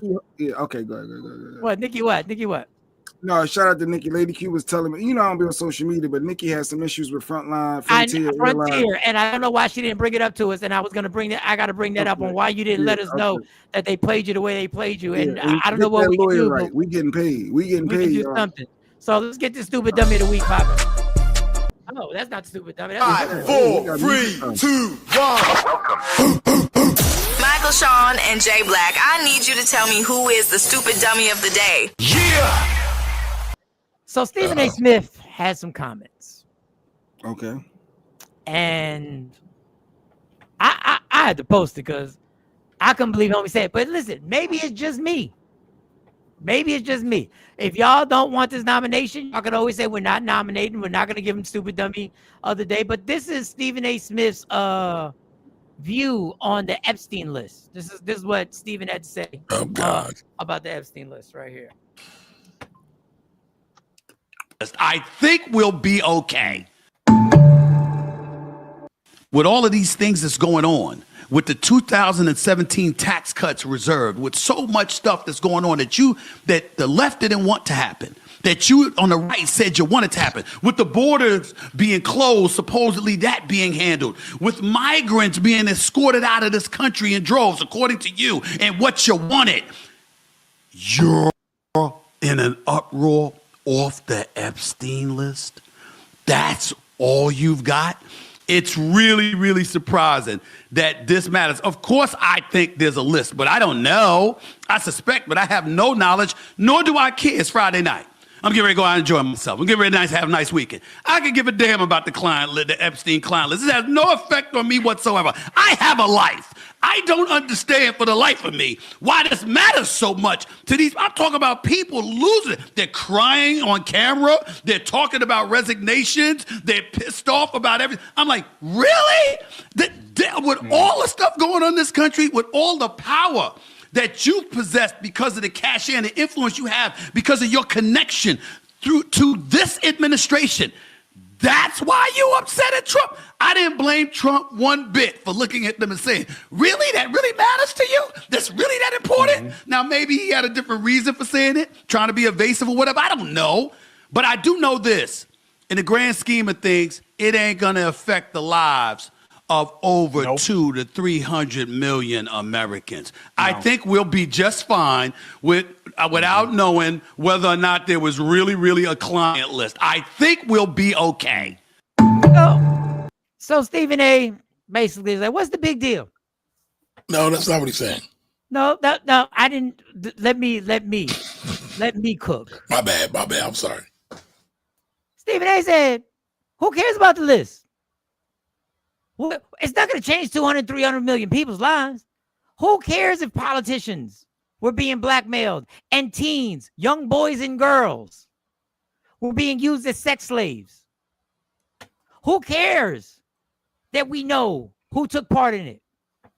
Who cares if we know that the people who led this country were actually doing this to young boys and girls? Who cares? What's the big deal? It's just the island full of pedophiles. It's Friday night. I have a life. I gotta enjoy my weekend. Why would y'all get mad over this? I agree with Trump. Y'all still talking about people, and the only reason I ain't say it the way I really want to say it is because Felix has his young king in the car. Who cares? Who cares if that's what they did? Who cares if they made priests look like Boy Scouts? Who cares? Who cares if kids were actually kidnapped and taken there and they partied? It's not a big deal. This is what he said repeatedly. I don't even understand how people in this fake cancel culture, because that's what it is, that people can literally get on in front of cameras and say, I don't care if this was happening to kids. I don't care. Okay, they're 12, 13. Okay. But go ahead, Kamari. That's not what he said. You go ahead. Your turn. Go ahead, defend that, Kamari. Go ahead. No, I mean, the nuance of it all is he's talking about it all. Like, everybody is acting like they really care about this whole thing. They're up in arms, and they're saying, because remember what he said, you're connected to this administration. You made money off this administration. You rode with them, and then now you want to act like you're not you're the administration, like you really care for the people. He's basically saying people are full of shit. That's what he's saying. That's what I heard. And it's the most. Go ahead, Phil. We can't hear you. We can't hear You you. You muted, Doc. My bad. Since we're on the topic of money, I just didn't know what he meant when he was talking about the money. I've been studying these past 100+ days. Ain't nobody making money. Price of eggs are not down. The war didn't stop. Everything he said about money, he lied about. He said he wasn't going to touch Social Security, Medicare, Medicaid. He's ravaging and raping it. Like that comment by Stephen A. Smith, that shows that he is a rugged individualist and he's just looking at the world through his narrow perspective of somebody who's prospering, despite the fact that most of Americans are sinking into debt and despair. That line right there, when he's like, yo, you made money. No, you made money. Yo, the cachet. No, you are coming up in this administration. The vast majority of Americans, unless you're part of that 1% that just got those tax breaks, we are dying out here. So that showed me how disconnected he was with that line about we're doing good right now financially. He really fixed his face to say that. They just laid off a bunch of Department of Education workers like 2 days ago. Hundreds of people just lost their job. And before that, it was USAID and everything else. Like,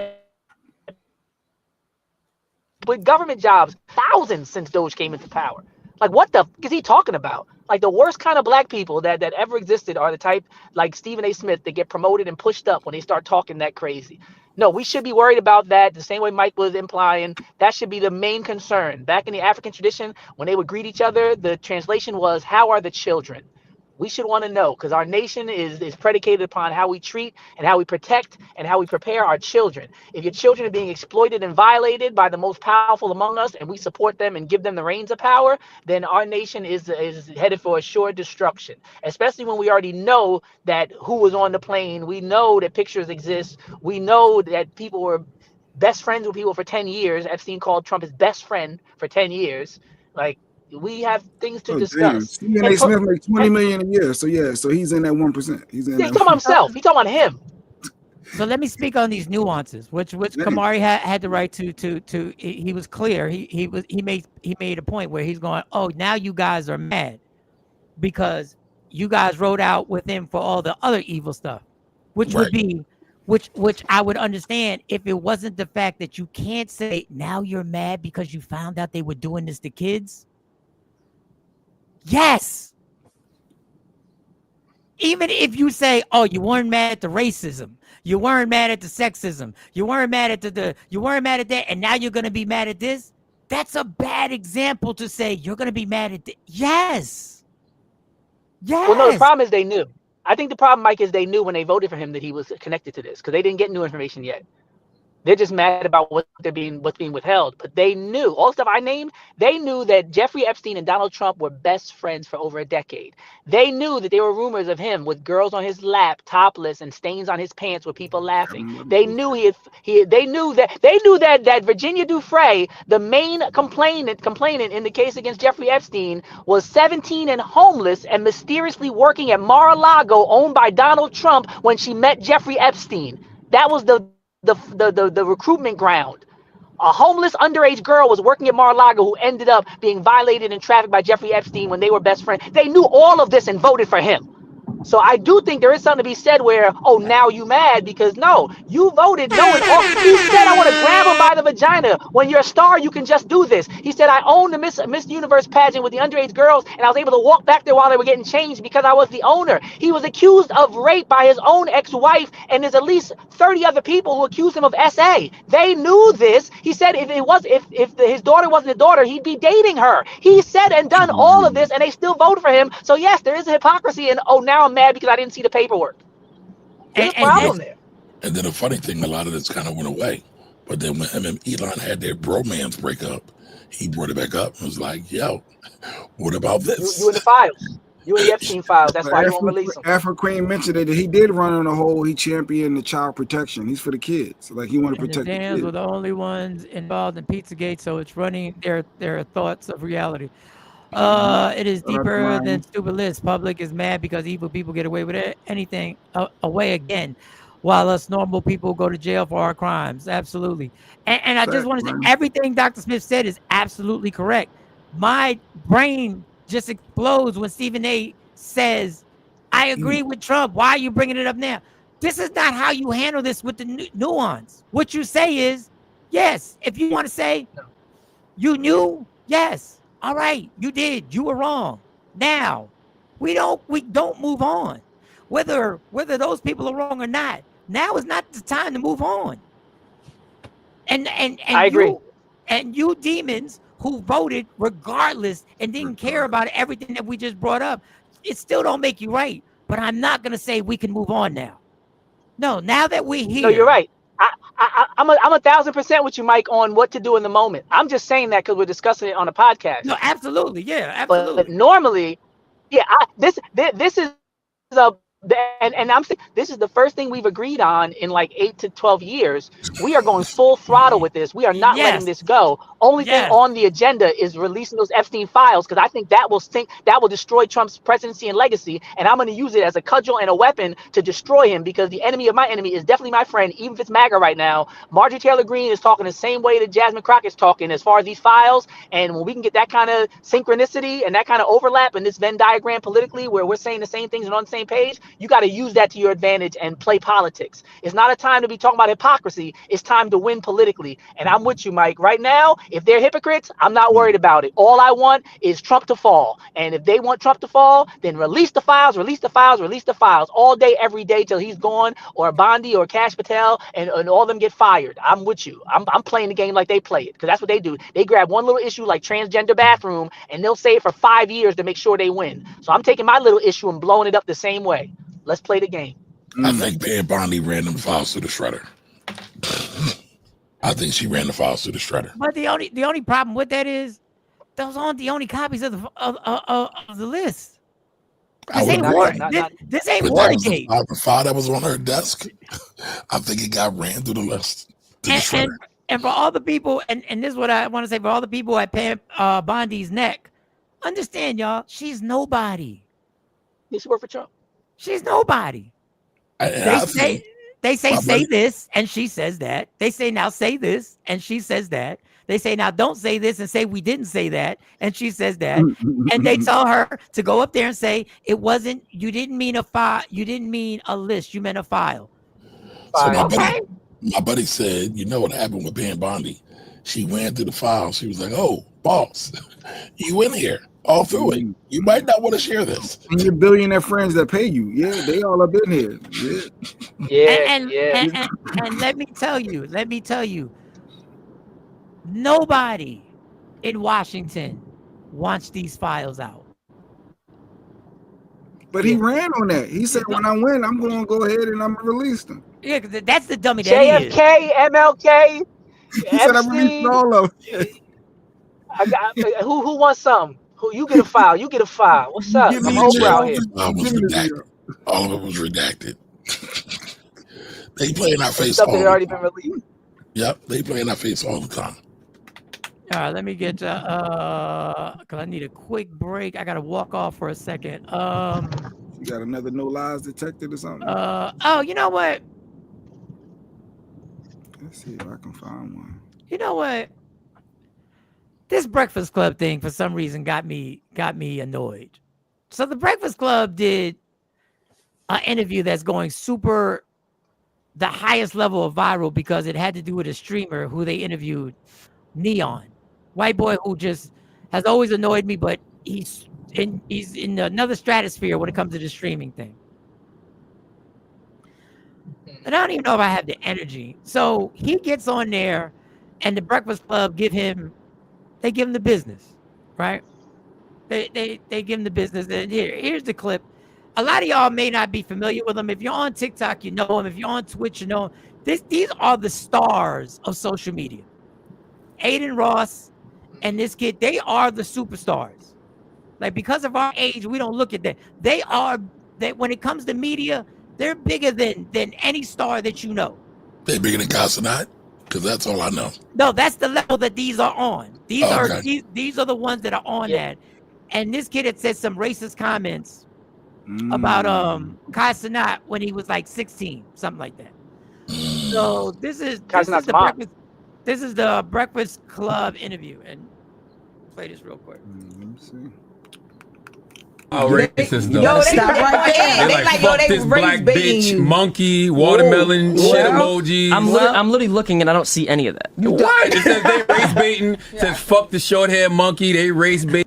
eating, fuck Oh, the it's Breakfast moving too Club, fast. Yeah, whoa. walk out Hold on, Neon, wait. And I fuck guarantee Breakfast Club. if any of the motherfuckers was here, they wouldn't say it at all. That's another thing about, that's streaming trolls. and just being behind. You also have to understand this isn't this is the internet. This is not just my chat, my community, right? This is the internet. The internet, just like me back then, would say whatever they want. Yeah. So this isn't like a representation of me, obviously. But it's funny though, because the reality is, I know this is a bunch of kids in here who don't know no better. But if we were really assholes, we wouldn't have had you up here. And as soon as I heard about the Kai Cenat thing, we'd have told you to get the fuck on.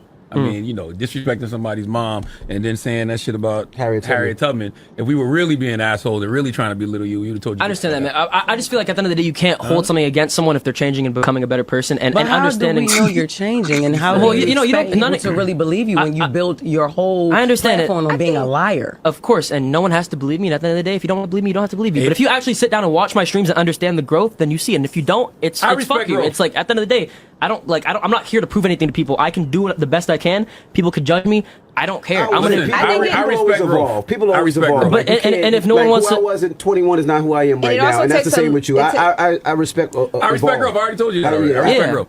But there's no reason for coming for someone for something that they apologized for 5 times, and it was not the person who I am now, and it was years ago. So like, just coming for the same thing just doesn't. People gonna ask you about it. Aiden said, no, 100%. But like, bring it up like 6 times. Like, come on. Aiden like, said, what are we ask doing why here? he cheated on his wife. Let's talk past shit. We've already talked about that. You've addressed all that. Numerous times. It's in my book. We talk about it in interviews. And I'm glad Aiden brought that up. Because what you're doing right now, Neon, is holding yourself accountable and not running from who you were. Of course. Because who you were has gotten you to where you are now. So you are a testament to these young people who need to learn early what people like us learn late. Chat, everyone chill out, all right? They defend me a lot because there's a lot of things being said, so that's why there's no reason to say stuff like that, chat. I totally understand, Let right? the chat be the chat. By the way, the one thing that's so funny though.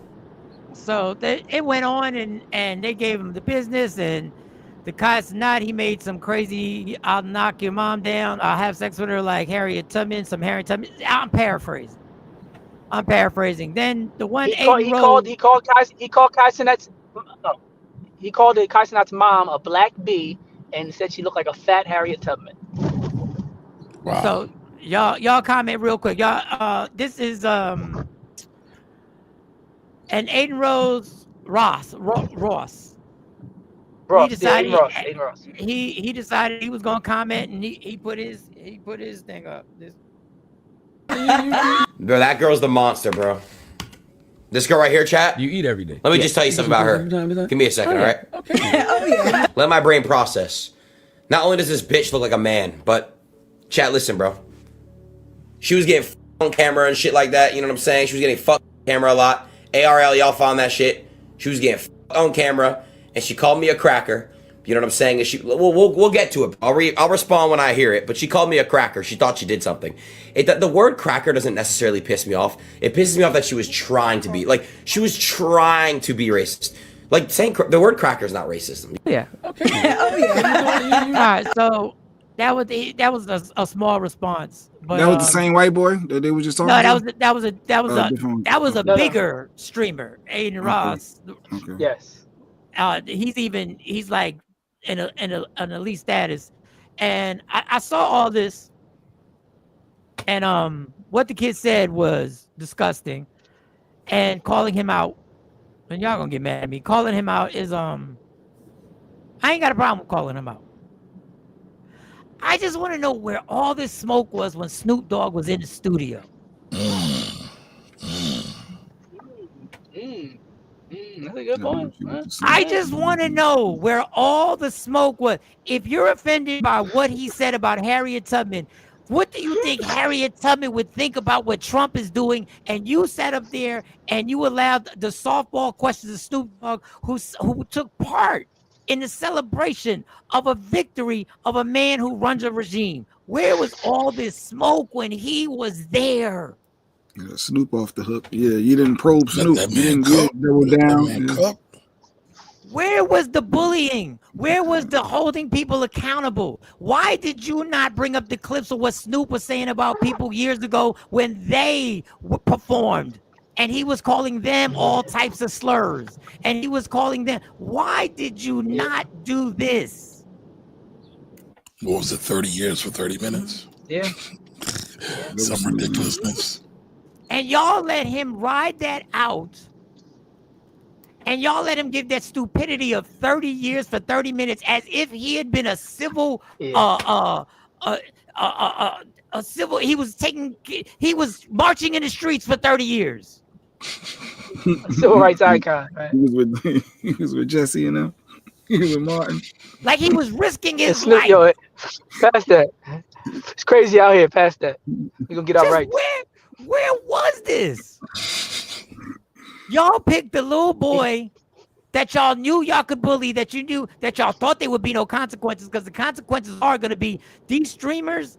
It's going crazy. Now, I'm not saying the Breakfast Club is going to fold. I don't want them to fold.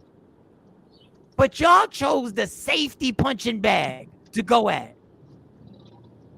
instead of holding the icon feet to the fire for betraying us. They're trying to get a new demo, Mike. That is just bizarre to me, man. That is, and we know, and I didn't play the whole thing where Envy actually said, "I really do respect you for evolving and changing. We can't hold against," and everything like that. I just want to know where was the tag team WWE where everybody wanted to jump in and couldn't wait to launch their critique at Snoop. Where was it? It almost got unprofessional. Y'all was so ready to jump in and go crazy on this kid that it almost got unprofessional. It almost didn't even look like y'all were the Breakfast Club. It was just like, let's see what we, and I'm not saying he didn't deserve it. What I'm saying is, where was that energy? For Snoop Double G-O-G. Snoop got hits. That's what it is. You know, it's the R. Kelly principle. Snoop got hits. You know how we get when people got hit records? We don't see clear no more. We too busy dancing. Yeah, we too busy dancing to understand that he peeing on kids or he's supporting our destruction. You know, gin and juice. You know, I believe I can fly. You know how we get, Mike. Neon need to make a hit. Neon need to go in the studio, make a hit. Make a hit. Do the Harriet Tubman. Do the Harriet Tubman. See the woman I'm loving. Do the Harriet Tubman. Step. Get a little TikTok dance going, you know, for Black History Month. He'll be good with us. He'll be good with us then. Put it to a beat. He could have put that same comment to a beat and probably been all right with us. He probably said the same thing over a dope beat, and yeah, you a fat hat. Yep, yeah. This song's saying the same thing right now. This song's saying it. We'll get into more of this tomorrow. Tomorrow is Friday. So we'll rock out. Financial Rebel, I'm very proud of us. We used the expert. We did. I'm very proud that we actually used the expertise, not just on just what, you know, just having a good time. We actually got information. Yeah.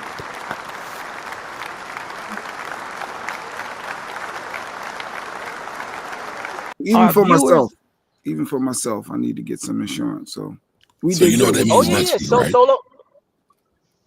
What's it mean next week, Kumar? We'll be back to the ratchetness. Back to the ratchetness. Solo 401k, right? I got some good game today too. No, wait. But did y'all see that? Did y'all see Trump and them was destroying the food for the starving people that was going bad? Did y'all see that story? Maybe we talk about that tomorrow. Yeah, they said they're going to incinerate the food that could feed 1 million kids and people. They said since it's about to go bad, instead of trying to get it to the people, they're just going to destroy the food. I was like, what? And they also made a request to get the voting machines from Colorado. Redistricting. They trying to get 5 House seats in Texas alone by gerrymandering. They're going to change all of the different zones and the lines. And they said basically they're doing it because of the effects of the flood, because the flood gave them a unique opportunity to change things around. So they're using this crisis and not helping the people, right? The Mexicans are doing more help for the people, but the Trump administration is sitting there trying to figure out a way to use it to their advantage and not let a good crisis go to waste. And Trump was like, we can get 5 seats in Texas, you know, we just redraw the districts. So yeah, they're destroying food, redrawing districts, and not sending help. All while they mad that somebody want to dig in their files and their business. No, the files got to come out. And Elon Musk got that American Party, And they said that the recent polls are showing a lot more support for his, even though he's not American. Elon Musk's American Party is gaining a lot of support based on this controversy. So I never thought I'd be supporting the American Party, but he needs an acronym that says FILE. The same way he had that Doge acronym for the Dogecoin, he needs to do the same thing with FILE and make that his slogan. Maybe I need to consult with Elon Musk and give him what he needs to take Trump out, because he got an opportunity. He got the money and he got the beef.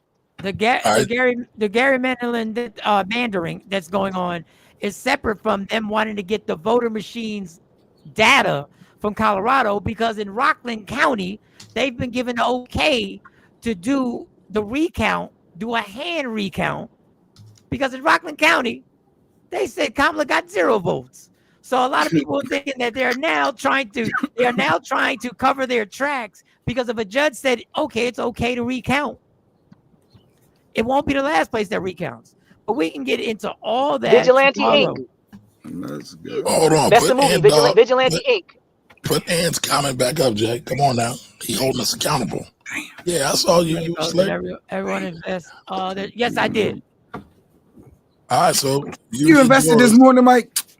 Don't ask about Mike. Jay, what did you do? What did you do? Where you at? Since we've started, I've done six installments, and I should have had more. Good job, Mike. Good job. Jay, what about you? What about you? I'm trying to check. It's about to happen. I'm trying to check. He said, I'm trying to check.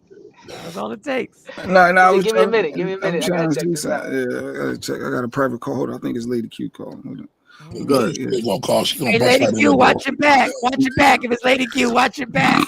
That was some protect Lady Q earlier. Y'all was still with that. Y'all was done. I don't want nothing to do with my wife's debt. Nothing. Black Queens forever. Nothing. All right, but seriously, come on, Jay. Shout out to Black Love.